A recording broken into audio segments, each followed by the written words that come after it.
여러분 구약성경 시편 42편 5절에서 11절 말씀입니다. 제가 먼저 5절 말씀 읽겠습니다. 교독합니다. 내 영혼아 내가 어찌하여 낙심하며 어찌하여 내 속에서 불안해하는가. 너는 하나님께 소망을 두라. 그가 나타나 도우심으로 말미암아 내가 여전히 찬송하리로다.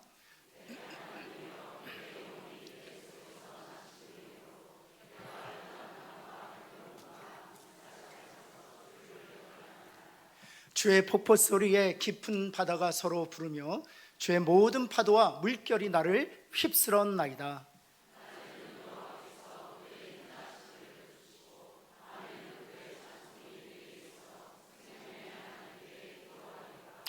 내 반석이신 하나님께 말하기를 어찌하여 나를 잊으셨나이까. 내가 어찌하여 원수의 압제로 말미암아 슬프게 다니나이까 하리로다.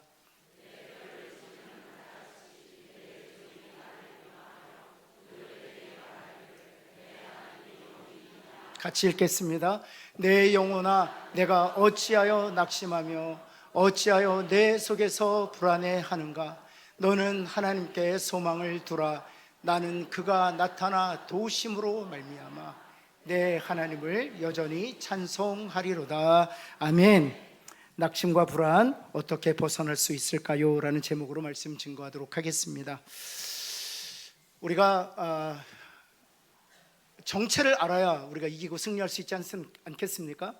여러분, 낙심이 무엇이라고 생각하십니까? 그리고 불안이 무엇이라고 생각하십니까? 그리고 이 낙심과 불안은 어떤 관계에 있을까요? 우리가 사실 제대로 정의하지 못하면 서두에도 말씀드렸던 것처럼 상대하기가 정말 어렵습니다. 낙심이 무엇인지 또 불안이 무엇인지 알아야 우리가 상대할 수 있죠. 또 뿐만 아니라 낙심과 불안이 어떤 관계에 있는지 또 알아야 우리가 대처할 수 있겠죠. 우리 서론 부분에서는 낙심과 불안 그 정의가 어떻게 되는지, 그런 낙심과 정의가 어떤 관계에 놓여 있는지 우리가 함께 나눌 것이고요. 그리고 메인에 가서는 어떻게 하면 시편 42편을 통해서 이 낙심과 불안을 어떻게 벗어날 수 있는지 가르쳐주고 계시는데, 이 세 가지 방법들을 우리가 함께 살펴보면서 은혜를 받고자 합니다. 여러분, 노트하실 수 있으면 노트하셔도 좋을 것 같아요. 자기 자신을 위해서, 또 주변에 낙심하고 불안으로 인하여 고통받고 있는 형제와 자매들이 있다면, 또 우리 자녀들 중에 또 낙심과 불안으로 인하여 사실 그 감옥에서 스스로를 구출하지 못하는 그런 상태에 놓인 자녀들 있지 않습니까? 그들을 돕기 위해서라도 여러분 노트하면서 그 방법 하나씩 우리가 알아갔으면 좋겠습니다. 여러분, 먼저 이 낙심과 이 불안을 보면 비슷한 것 같은데 실은 완전히 다릅니다. 낙심은 시제로 따지면 과거 시제예요. 과거에 일어난 일 때문에 현재에 주어진 마음의 상태를 낙심이라고 얘기합니다. 이 불안은 미래 시제예요. 아직 오지 않은 것에 대한 마음의 상태를 바로 불안이라고 얘기합니다.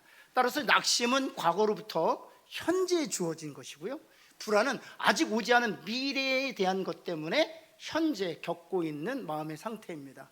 그래서 낙심과 불안은 오늘, 지금, 현재, 이 시간 내 안에서 일어나는 문제고요, 낙심은 과거로부터, 불안은 미래로부터 오는 것이다는 것입니다. 이걸 전제로 아시고 한번 좀 낙심하고 불안이 어떤 정의를 가지고 있는지 한번 살펴보도록 하겠습니다. 낙심은 기대가 무너졌을 때 옵니다. 마음의 힘이 완전히 꺼진 상태를 가르쳐서 우리가 낙심이라고 얘기합니다. 원했던 결과가 나오지 않거나 반복된 실패나 상실을 겪으면서 이제는 해도 소용없다는 내적 결론에 이른 마음의 상태를 가르쳐서 낙심이라고 얘기한다는 사실입니다. 감정적으로는 어떤 반응을 보이냐면 의욕이 저하가 돼요. 그리고 무기력합니다. 그리고 심지어 포기에 이르게 됩니다. 생각은 어떤 생각을 가지게 될까요? 나는 안 돼. 반복된 실패 때문입니다. 이건 절대로 안 바뀐다는 생각에 사로잡히게 됩니다. 특징이 있습니다. 낙심병에 걸리면 에너지가 완전히 빠져요.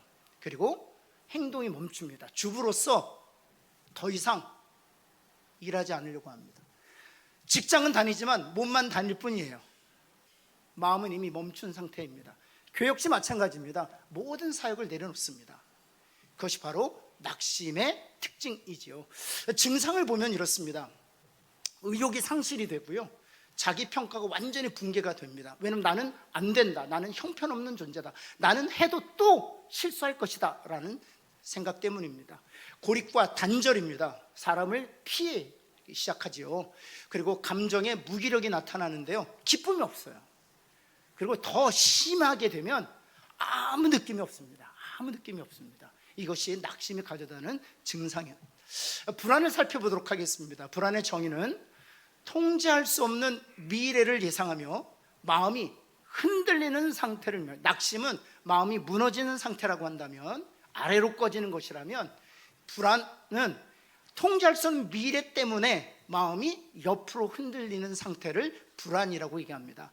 아직 일어나지 않는 일에 대한 위험, 실패, 손실을 계속 상상하면서 마음이 안정되지 못하는 것, 이것을 가리켜서 우리가 불안이라고 말합니다. 여러분, 그렇다면 이 낙심과 불안의 관계는 무엇일까요? 그렇죠, 낙심을 내버려 두면, 그래서 낙심이 깊어지면, 낙심이 중해지면 그것이 바로 불안으로 이어진다는 사실입니다. 그래서 낙심은 반드시 불안으로 이어지게 된다는 사실입니다. 특별히 낙심과 불안의 증상이 있어요. 낙심과 불안이 함께 찾아오잖아요. 그럼 어떤 증상이 있게 되냐면 이런 증상을 보이게 됩니다. 멈추고는 싶어요. 왜냐하면 낙심 때문에 모든 행동을 멈추거든요. 그러나 마음은 계속 바빠요. 미래에 대한 불안 때문에.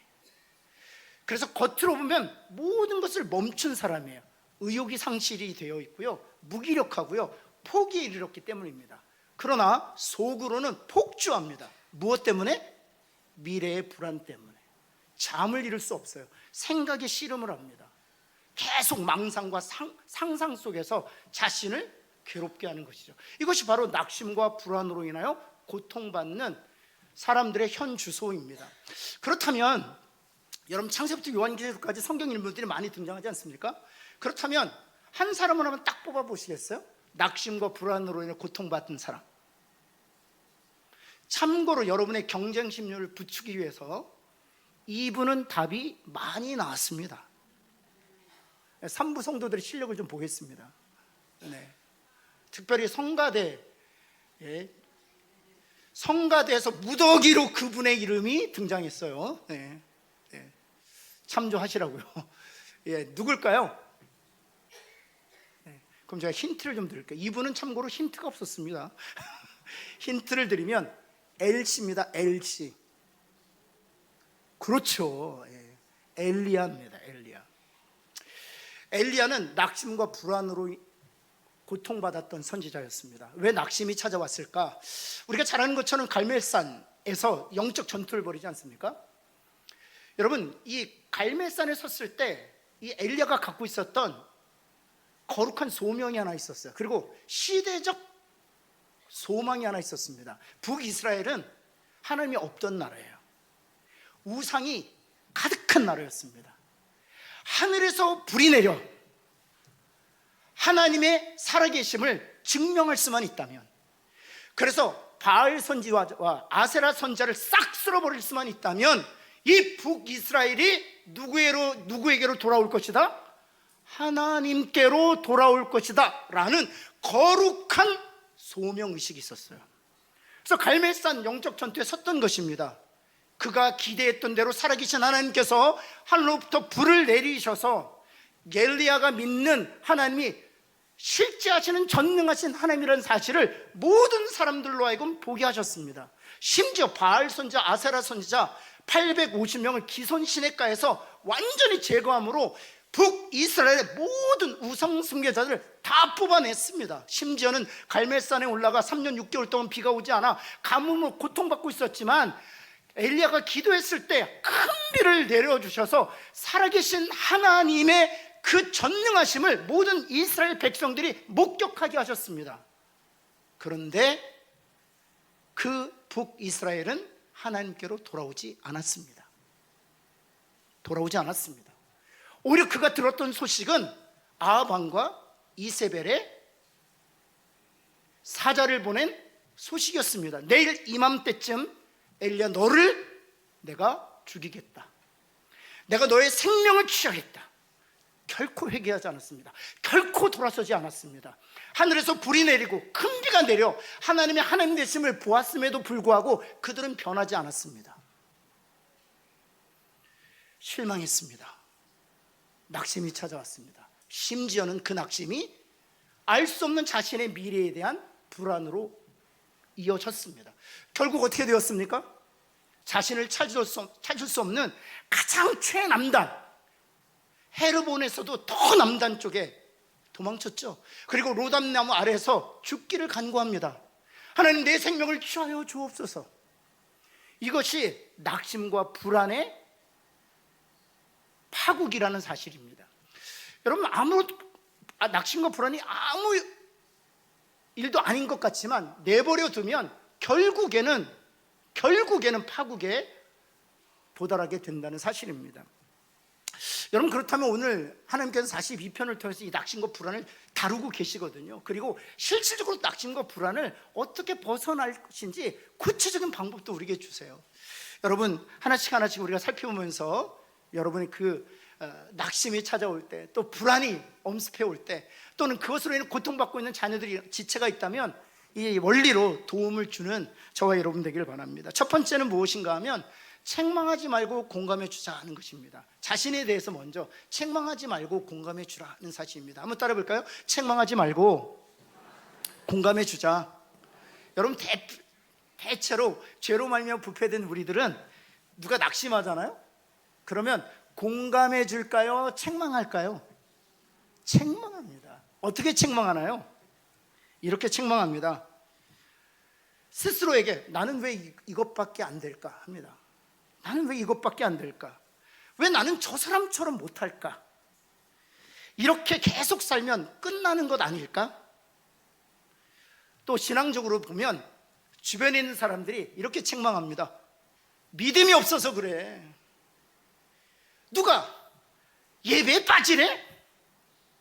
자녀들 보면서 그러길래 내가 주일 예배 드리자고 했잖아. 책망합니다. 신앙이 없어서 그 지경이 된 거지. 나무랍니다. 여러분 그런데 이 책망은 어떤 결과를 가져다 주는 줄 아세요? 최악의 결과를 가져다 줍니다. 세 가지가 있는데요. 첫 번째는 자신에 대해서 책망하거나 주변의 사람들, 낙심하고 불안으로 인하여 무너지고 흔들리는 사람들을 책망할 경우에 첫 번째 어떤 결과를 가져다 주냐면 사실을 볼 수가 없습니다. 그리고 오히려 왜곡하고 확대합니다. 여러분 엘리야는요 갈멜산에 승리를 얻었지만 낙심과 불안으로 인해 자신을 책망하기 시작했습니다. 그래서 로뎀나무 앞에서 숨게 된 것이죠. 여러분 사실이 있었습니다. 무엇입니까? 갈멜산에서 불이 내렸다는 것은 분명한 사실입니다. 3년 6개월 동안이나 가뭄이었으니 큰 비를 내려주셨다는 것 사실입니다. 큰 비 중에서도 이스라엘까지 자그마치 25km 되는 그 지점까지 아합 왕보다, 마차를 탄 아합 왕보다 엘리야가 먼저 달려갔어요. 이것은 사실입니다. 그런데 그 사실을 다 부정해요. 그리고 나서 왜곡하기까지 시작합니다. 여러분 로뎀나무 아래서 이 엘리야가 하나님께 무엇이라고 탄식하는 줄 아세요? 이 북이스라엘에 나 혼자밖에 안 남았습니다. 하나님께서 살아계심을 보여주셨음에도 불구하고 이 북이스라엘 사람들이 돌아오지 않는 것을 볼 때 이 북이스라엘의 하나님을 인정하는 신앙인은 나 혼자밖에 남지 않았습니다. 이렇게 합니다. 근데 사실은 무엇이었습니까? 하나님께서 엘리야에게 말씀하셨죠. 아니 7,000명이 남아있어. 이렇게 얘기합니다. 책망하면 사실을 사실로 보지 않습니다. 사실을 부정하고 왜곡하고 더 확대한다는 사실입니다. 두 번째, 회개로 이끄는 것이 아니라 자기 정죄로 몰아간다는 것입니다. 왜입니까? 믿음이 없다고 하니까, 기도 생활 안 한다고 하니까, 주일 성수 못한다고 책망하니까 자기 정죄에 빠지게 되는 것입니다. 여러분 세 번째는 무엇입니까? 하나님께 나아가게 하는 것이 아니라 숨게 만든다는 것입니다. 엘리야가 그랬습니다. 철저히 자신을 숨겼습니다. 여호와의 낯을 피했던 것이죠. 그것이 바로 책망의 결과라는 사실입니다. 그렇다면 어찌해야 되겠습니까? 공감해 주라는 것이잖아요. 42장 5절 말씀에 보면 바로 어떤 단어가 등장하냐면 어찌하여 낙심하며 어찌하여 불안하는가. 이 어찌하여라는 단어는 실은 어떤 느낌을 포함하고 있는 단어이냐면 공감이라는 느낌을 포함한 단어예요. 히브리어로 라마라는 단어거든요. 이 라마라는 단어는 책망하는 단어가 아니에요. 공감해 주는 단어예요. 여러분 얼굴을 보니까 공감이 뭔가, 단감은 알겠는데 공감은 뭔가, 이런 분들이 계세요. 여러분 제가 묻겠습니다. 이해하고 공감이 동의어일까요? 다른 언어일까요? 달라요. 여기 보니까 목사님 눈빛이 흘리는 분, 이해하고 공감이 같은 거 아닌가요? 제가 MBTI로 T거든요. 제 아내가 F예요. 되게 감성적이에요. 저는 되게 이성적이에요. 제 아내가 저한테 한 번 이러더라고요. 여보, 당신이 한 말은 이해해야 하는 말이지 공감이 아니야. 그 말이 공감이 안 됐어요. 저는 이해하고 공감이 뭐가 다릅니까? 다릅니다. 이해는 머리로 아는 거예요. 우리 아내가 아픈 거예요. 알겠는 거예요. 우리 아내가 우울한 거예요.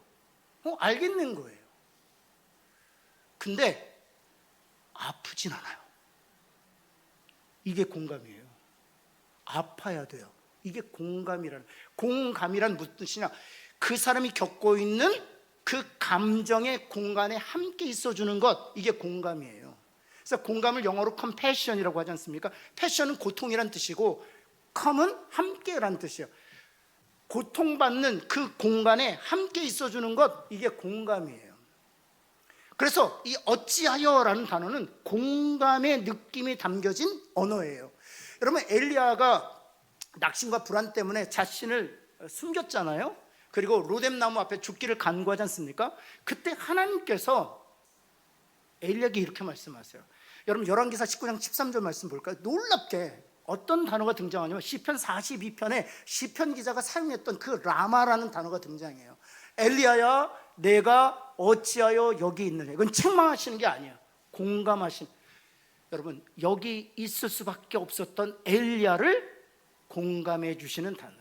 따라서 이 어찌하여 낙심하느냐, 어찌하여 불안해하느냐를 이렇게 해석할 수 있습니다. 5개로 해석이 될 수 있는데, 첫 번째는 무엇인가 하면 이렇게 해석, 왜 이러고 있어? 라고 책망하는 언어가 아닙니다.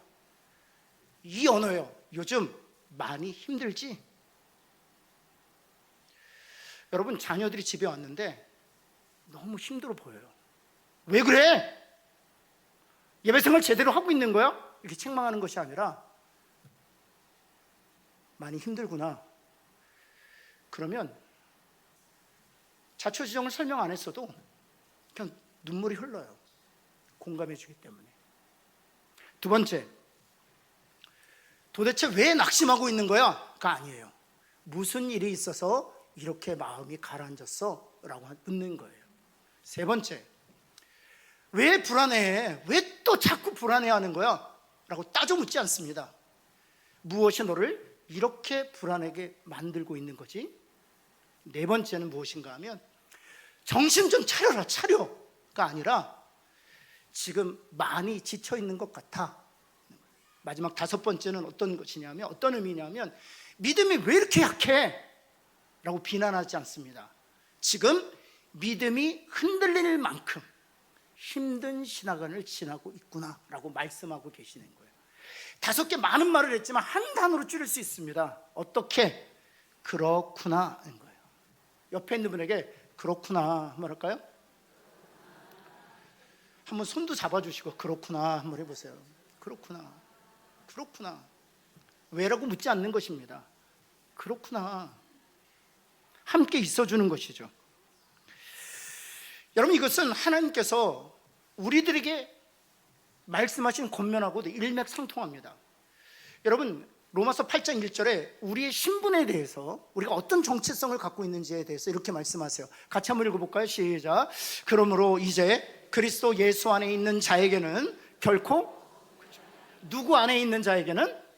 그리스도 안에 있는, 그리스도 밖에 있는 사람이 아니라 그리스도 안에 있는 자에게는 정죄함이 있다고요? 없다고요? 없다고요. 그것은 무엇을 말하느냐? 책망받을 만한 일이 없다는 것입니다. 왜냐하면 책망받을 만한 일이 있지만 주님께서 그 책망받을 만한 모든 일을 짊어지고 십자가 그 값을 지불하셨기 때문에 우리는 정죄함이 없는 존재다라고 말씀하시는 거예요.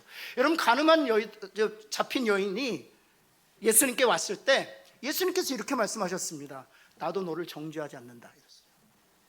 현장에서 가늠하다 잡힌 여인에게 주님이 나도 너를 정죄하지 않는다.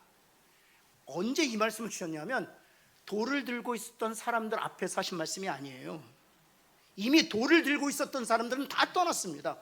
그 현장에 가늠하다 잡힌 여인과 주님 딱 둘마다 그녀에게 하신 말씀이에요. 나도 너를 정죄하지 않는다. 무슨 말씀인 줄 아세요? 다른 사람 들으라고 하신 말씀이 아니에요. 나도 너를 정죄하지 않으니까 너도 너를 정죄하지 마라 말씀하시는 거예요. 나도 너를 책망하지 않을 테니까 너도 너 자신을 책망하지 마라. 과거에 일어난 일로 인하여 너 자신을 비난하지 말라고 말씀하시는 거예요. 왜냐하면 그 모든 짐을 지고 내가 십자가에서 너를 위해서 죽었기 때문에 라고 말씀하시는 거예요. 더 이상 자신을 책망하거나 더 이상 자신을 비난하거나 더 이상 누군가에게 정죄를 돌리지 않는 그런 하나님의 사람들 되시기를 예수 그리스도의 이름으로 축원합니다.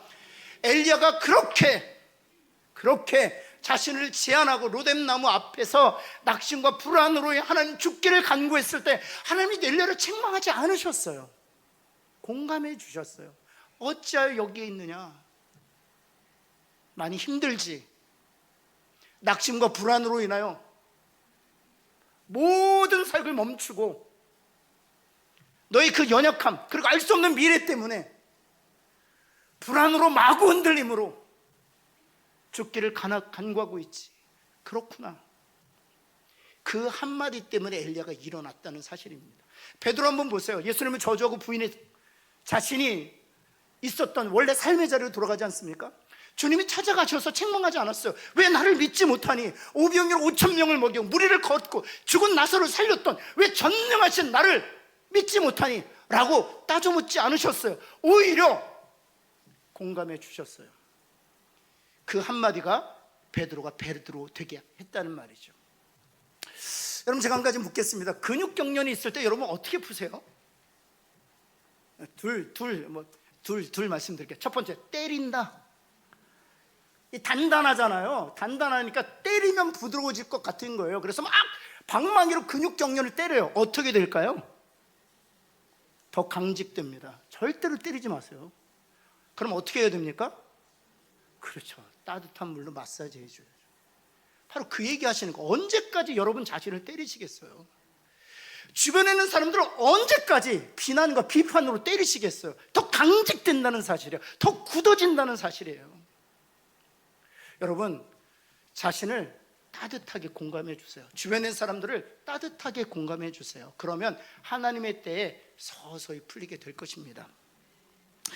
여러분, 두 번째, 해석하지 말고 기억 좀 해라, 이런 거예요. 한번 따라해볼까요? 해석하지 말고 기억하라.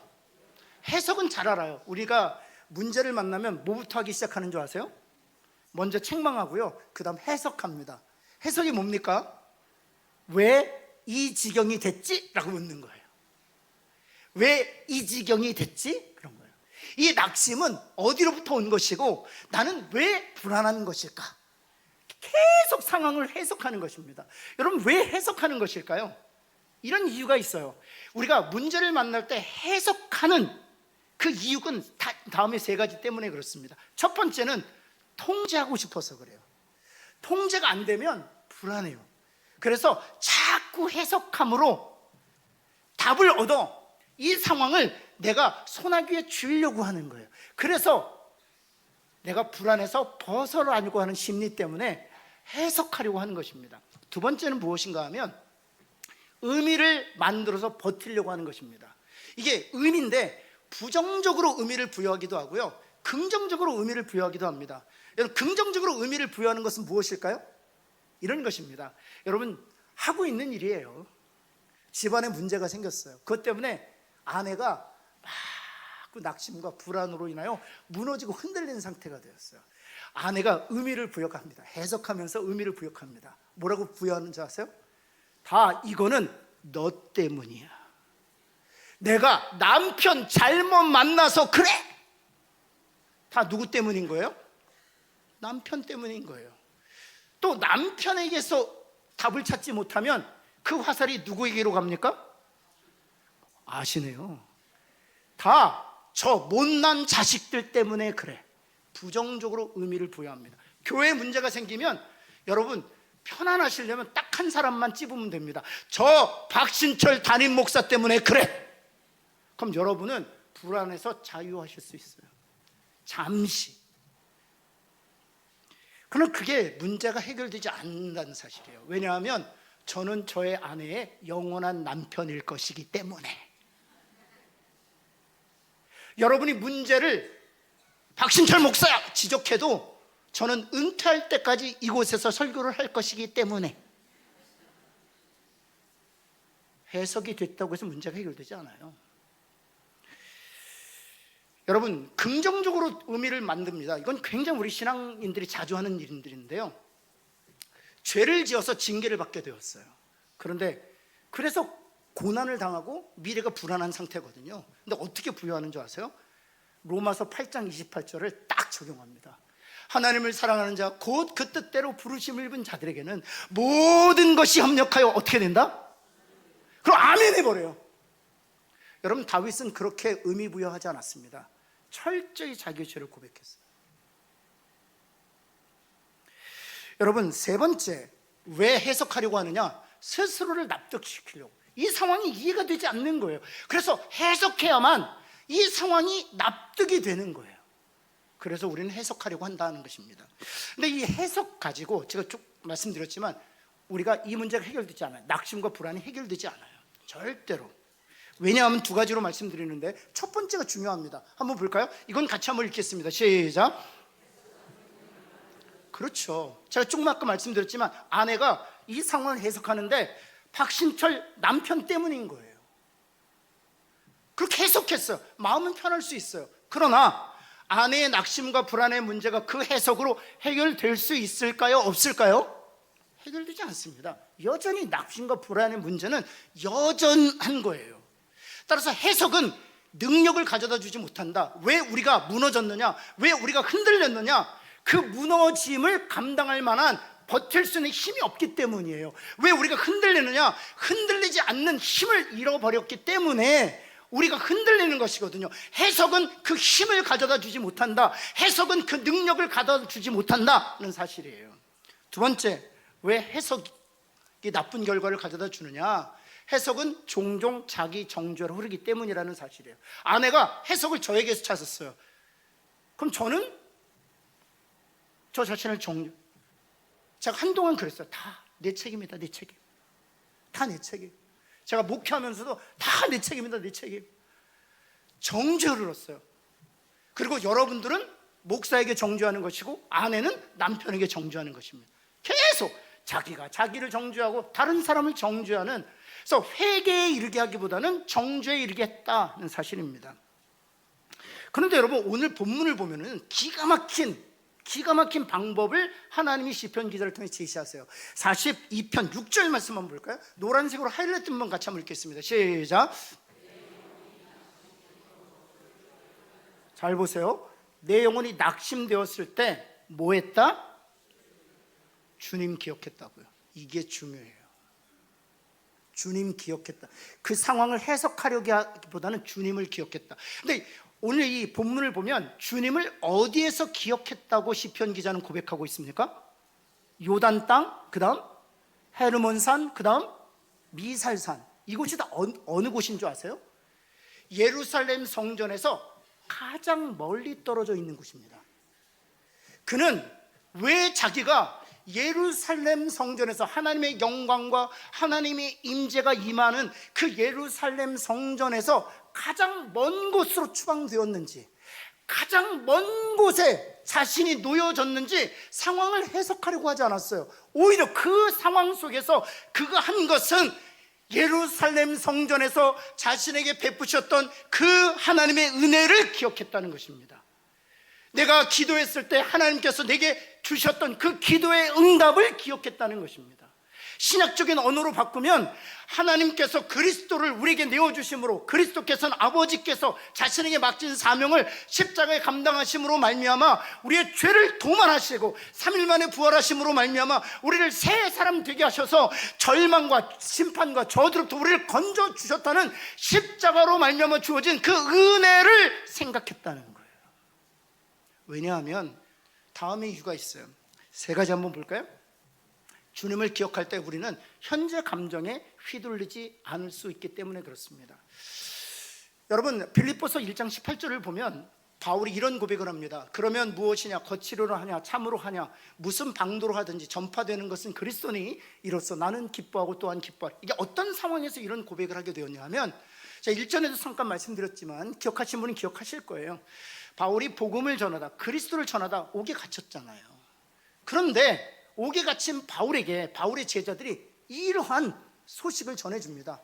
사도요, 지금 복음과 그리스도를 전하는 자들이 있는데 그들이 악한 목적을 가지고 그리스도를 전하고 있습니다. 복음을 전하고 있습니다. 그 악한 목적이 무엇인데, 복음 때문에 감옥에 갇힌 당신을 더 괴롭게 할 요량으로 복음을 전하는 이들이 있습니다. 그리스도를 전하는 이들이 있습니다. 어찌 이런 일이 있을 수 있습니까? 그 상황을 바울은 해석하려고 하지 않았어요. 왜 저들이 저럴까? 왜 좋은 목적, 참된 목적으로 그리스도를 전하지 아니하고 복음 때문에 갇힌 나를 더 괴롭게 하려고, 더 핍박하려고 왜 복음을 전하지? 왜지? 라고 해석하지 않았다는 거예요. 오히려 누구를 기억했다고요? 주님을 기억했다고. 나를 위해 십자가에 돌리신 주님을 기억했다고. 그래서 이 고백을 할 수 있었던 거예요. 거짓으로, 악한 목적으로 그리스도를 증거할지라도 전파되는 것은 그리스도이기 때문에 그걸 묵상하면 묵상할수록 나는 기쁨이 차오른다, 이런 뜻이에요. 여러분, 주님을 더 묵상하실 수 있기를, 주님께서 베푸신 은혜를 묵상하실 수 있기를, 그러면 현재의 감정이 휘둘리지 않아요. 그런 은혜를 누리시기를 예수님은 축원합니다. 두 번째는요, 왜 주님을 기억해야 되나? 희망을 만들어내기 때문에 그렇습니다. 너무 당연하죠. 주님께서 베푸신 은혜를 기억하면, 아, 오늘도 그 은혜를 베푸시겠구나. 아, 내일 비록 내가 통제할 수 없는 내 소나기를 벗어난 문제이지만 하나님께서 간섭하시겠구나, 하나님께서 채우시겠구나, 하나님께서 인도하시겠구나, 희망을 만들어낼 수 있기 때문에 그렇습니다.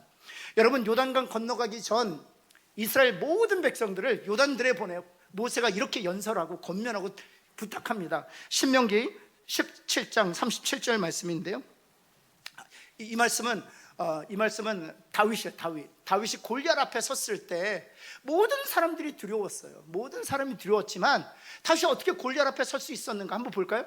다윗이 이르되 여호와께서 나를 사자의 발톱과 곰의 발톱에서 건져내셨을, 위대한 기억이 아니에요. 그러나 자기가 목동으로서 있었을 때 하나님께서 하셨던 그 놀라운 일들을 기억했어요. 나를 이 블레셋 사람의 손에서도 건져내시리이다 라고 희망을 가지고 골리앗 앞에 섰다는 사실입니다. 마지막으로 세 번째는요, 버틸 수 있는 힘을 주시기 때문입니다. 이제 신명기 7장 19절의 말씀, 조금 아까 말씀드렸던 모세가 요단강 건너가기 전 이스라엘 백성들에게 권면하고 부탁하는 말씀이에요. 이건 같이 한번 읽어볼까요? 시작. 내 하나님 여호와께서 너를 인도하여 내실 때에 내가 본 큰 시험과 이적과 기사와 강한 손과 편파를 무엇을 기억하라? 하나님이 하셨던 그 놀라운 일들을 기억하라. 그리하면 요단강 건너 가나안인들과 전쟁할 때 힘들고 어려운 순간이 닥치고 낙심과 불안으로 인하여 무너지고 흔들릴 때가 있지만 내 하나님께서 내가 두려워하는 모든 민족에게 그렇게 하실 것이라고 믿음을 가지고 버틸 수 있다, 이렇게 말하고 있는 거예요. 사랑하는 성도 여러분, 주님을 기억하는 저와 여러분 되기를 예수 그리스도의 이름으로 축원합니다. 여러분, 제가 생각해 보니까 낙심과 불안으로 인하여 무너지고 흔들리게 하는 이슈가 무엇일까 곰곰이 생각해 봤어요. 어떤 게 가장 우리에게 큰 낙심과 불안을 가져다 줄까요? 한번 여러분 생각해 보시겠어요? 어떤 이슈가? 죽음이라는 이슈죠. 죽음이라는 이슈죠. 여러분, 죽음 앞에서 해석이 그 죽음의 문제로 말미암아 주어지는 그 불안의 문제를 해결할 수 있을까요? 해석에는 이런 것입니다. 내가 암 때문에 죽는구나. 앞으로 6개월밖에 살지 못한다. 이게 해석이야. 상황에 대한 해석. 어느 의사도 내 병은 고칠 수 없다. 이게 해석이에요. 상황에 대한. 그런데 이 해석이 그 불안으로부터 나를 벗어나게 해줄 수는 없다는 사실이에요. 근데 그때 기억하라는 것입니다. 누구를 기억하라? 죽으시고 부활하시고 승천하셔서 영원히 하나님과 함께 계시는 주님을 기억하라는. 왜입니까? 우리도 주님처럼 죽었다가 우리도 주님처럼 다시 살아나게 될 것이요, 우리도 주님처럼 하늘의 성소에 들어가 주님과 같이 영원히 살 것이기 때문에 여러분, 주님을 기억하여 불안과 낙심으로부터 자유케 되는 은혜를 누리시게 되기를 예수 그리스도의 이름으로 축원합니다. 마지막인데요, 이건 짧게 하고 마칠게요. 답을 찾으려 하지 말고 방향만 지켜라. 제가 설명을 드리는데 여러분들에게 한번 좀 답 좀 찾으려고 하지 마라. 한번 할까요? 답을 찾으려고 하는 이유가 있습니다. 아까 해석과도 말씀드렸는데 답을 찾으면 문제가 해결될 것이라고 생각하기 때문이에요. 그러나 그렇지 않습니다. 답을 찾는다고 해서 낙심과 불안의 문제를 해결할 수 없다는 사실입니다. 여러분 한번 볼까요? 시편 42편 10절 말씀 한번 볼까요? 내 뼈를 치르는 칼이 내 대적이 나를 비방하여, 여기서 중요한, 늘 내게 말하고 있다, 이런 뜻이에요. 어제도 오늘도 내일도 계속해서 나에게 말하고 있다. 무엇이라고 말하고 있느냐면 나를 비방하고 있다. 그 비방이 찌르는 칼처럼 내 폐부를 아프게 하고 있다, 이런 뜻이에요. 그런 상황이 계속 지속되고 있다는 것입니다. 상황이 하나도 바뀌지 않았다, 이런 뜻이죠. 그런데 그 상황 속에서 시편 기자가 하는 일이 있습니다. 8절 한번 볼까요? 우리 한번 노란색으로 하얀 뜻만 같이 한번 읽겠습니다. 시작. 밤에는 생명의 하나님께, 밤에 뭐 했다는 거예요? 찬송하고 기도했다는 거. 밤에 찬송하고 기도했다는 것입니다. 그럼 이 밤은 어떤 상태를 의미하는 것입니까? 물리적인 밤을 의미하는 것이 아니라 늘 어제도 오늘도 내일도 변함없이 대적이 나를 찌르는 칼처럼 비난하고 비판하는 상황이 계속 유지될 것이라는 거예요. 어제의 문제가 오늘의 문제가 될 것이고 오늘의 문제가 내일의 문제가 되어도 상황이 조금도 바뀌지 않았다는 사실이에요. 그러나 그런 밤에도 내가 하는 일이 있다면 찬송하고 기도하는 일은 내가 하겠다는 거예요. 이게 어떤 의미가 있는 줄 아세요? 다윗도 마찬가지죠. 다윗이 자신의 심정을 이렇게 토로합니다. 시편 57편 말씀 볼까요? 노란색으로 할 때만 같이 한번 읽을까요? 시작. 그들이 내 걸음을 막으려고 그물을 준비하였으니, 지금 자신의 마음이 어떤 상태라고요? 억울해서 미치겠다는 거예요. 생각해 보세요. 억울하죠. 사울에 대하여 다윗이 한 일이 무엇입니까? 좋은 일밖에 없어요. 근데 사울은 오히려 그 다윗을 죽이려고 하고 있거든요. 억울해요. 그런데 왜 자신이 이런 상황에 처하게 되었는지 해석하려고 하지 않아요. 답을 찾으려고도 하지 않습니다. 7절에 보면 딱 하나 결정해요. 내 마음이 확정되었다. 내 마음이 확정되었다. 다시 말해서 내가 마음 먹었다는 거예요. 내가 마음 먹었다는 거예요. 내 상황을 해석하려고 하지 아니하고 답을 얻으려고 구하지 아니하고 내가 한 가지 결정한 일이 있는데 찬송하고 노래하는 것, 그거 하나 하겠다라고 얘기하는 거예요. 여러분, 그럼 답이 없을까요? 아니요. 시간이 되면 하나님이 답을 주세요. 요셉 보세요. 노예로 있을 때 자신의 상황을 해석하려고 하지 않았습니다. 죄수로 있을 때 답을 구하지도 않았어요. 그가 한 것은요, 방향을 지키는 일이었습니다. 하나님을 경외하고 예배의 자리에서 예배를 드리고 기도의 자리에서 또박또박 기도하는 것이었습니다. 멈추지 않았어요. 여전히 낙심하고 여전히 불안이 금습해서 무너지고 흔들렸지만, 그래서 찬양의 소리는 잦아들었고 기도의 함성은 줄어들었지만 여전히 찬송했고 여전히 기도했고 여전히 하나님을 경외했단 말이에요. 방향을 지켰단 말이에요. 이 말씀 드리고 마치겠습니다. 우리 부산에서 가장 큰 터널이 어느 터널일까요? 1번 대저터널, 2번 만덕터널, 3번 백양터널, 4번 모르겠다. 제가 쳐보니까 백양 터널이 가장 길었습니다. 제가 깜짝 놀랐어요. 2.4km더라고요. 2.4km면 진짜 길죠. 근데 여러분 한번 생각해 보세요. 터널이 한 10km짜리라고 생각해 보세요. 진짜 긴 터널이죠. 10km짜리라고 생각해 보세요. 우리나라는 와이파이가 잘 돼 있어서 내비게이션이 먹통이 되는 일이 없습니다. 만일 그 와이파이가 다 한 번에 나갔어요. 터널에 들어섰는데 와이파이가 고장이 나서 내비게이션이 먹통이 된 거예요. 제가 묻습니다. 그때 여러분 어떻게 하시겠습니까? 1번, 나는 차를 세운다. 길을 잃어버렸으니까 차를 세운다. 그리고 어디서부터 내비게이션이 고장 났는지 답을 찾는다. 2번. 3번, 차선을 지킨다. 몇 번입니까? 정답은? 그렇죠. 좀 답답할 수 있죠. 앞차들이 많아서 교통체증 때문에 좀 지칠 수도 있죠. 그러나 우리는 차선을 지키면 됩니다. 그러면 언제쯤이면 답을 알 수 있을까요? 터널이 끝나는 지점에 가서 우리는 답을 알 수 있어요. 여러분, 예배 자리를 지키셔야 됩니다. 그래서 기도의 자리를 지키셔야 합니다. 멈추시면 안 돼요. 내가 주부로서 해야 될 그 자리를 지켜야 돼요. 내가 직장인으로서 꼬박꼬박 일터에서 하나님의 사람으로서 성실하게 그 일을 감당해야 돼요. 그리하면 끝에서 하나님의 때에 답을 보게 될 줄을 믿습니다.